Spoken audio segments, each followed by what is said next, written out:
Hello and welcome to Filled with His Love.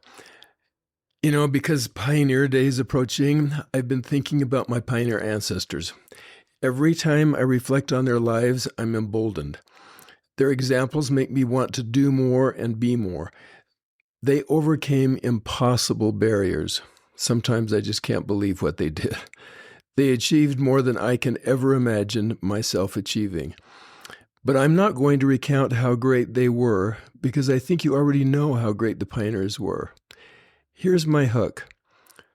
What if we think of pioneer as a verb rather than a noun? Rather than simply honoring those who pioneered before us, as important as that is, what if Pioneer Day became a day to ask ourselves how we can become pioneers today? The pioneers in 1847 explored new territory. They saw things they had never seen before. They established communities where no one had ever settled. They were phenomenal. So how does that play out for us in our lives?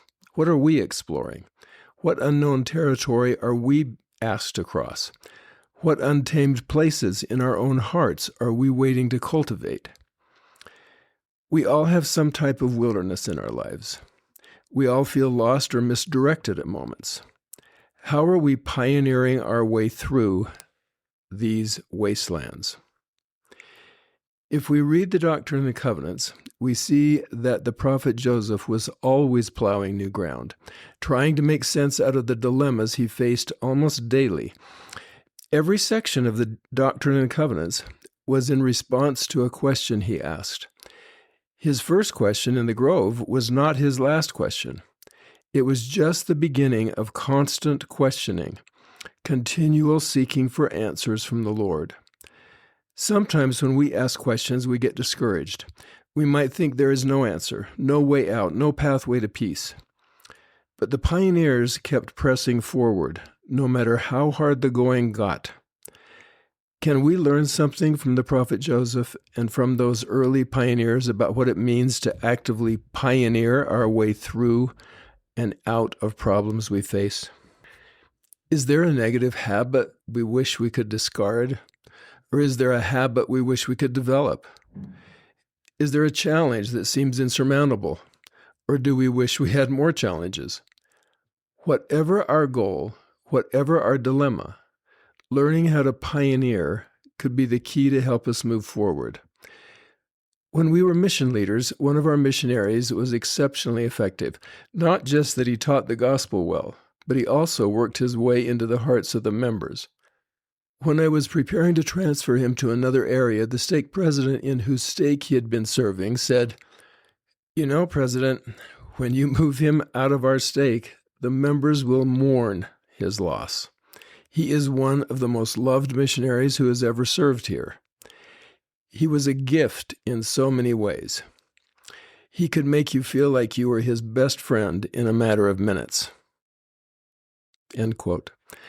I believe he would feel fine about my sharing his name with you, Zach Fridley. On preparation day, he was reluctant to play sports with other missionaries. I did not discover until the final day of his mission that he had lost his sight in one eye. So when he played any sport, that was a problem. And he didn't want any sympathy, so he never told anyone about his vision problem. Not long after he returned home after his mission, he lost sight in the other eye. Think of this. He became totally blind. This was so difficult for us to accept. He had been so faithful as a missionary and so committed to the Lord. But his loss of sight didn't stop him from pioneering on. He developed a landscaping business. Not the most logical kind of thing. When he told me about it, I thought, really? A landscaping business? He used to joke with potential clients that he was the blind landscaper, but could produce really nice landscape designs for their home. He also became an inventor. He developed an A-frame reel designed to wind, transport, and dispense polyethylene irrigation pipe, as well as new home designs for those with disabilities. Zach became a pioneer. He pioneered a new way of providing for his family, serving in his community, and fulfilling his roles as husband and father. Of course, his blindness made things more difficult, but he pushed through his problems, and as he pioneered his way, he blessed many others. Zach's example makes me want to pioneer through my problems. I have never had to face as serious a problem as losing my sight. But we each have our hills to climb and our wildernesses to tame. I've also wondered what the opposite of pioneering looks like. It isn't simply standing still. It's quietly deciding that nothing can change. It's accepting that our weaknesses are permanent, our habits immovable, our future fixed. A non-pioneer stops exploring. A pioneer never does. Let me say that again. A non-pioneer stops exploring. A pioneer never does.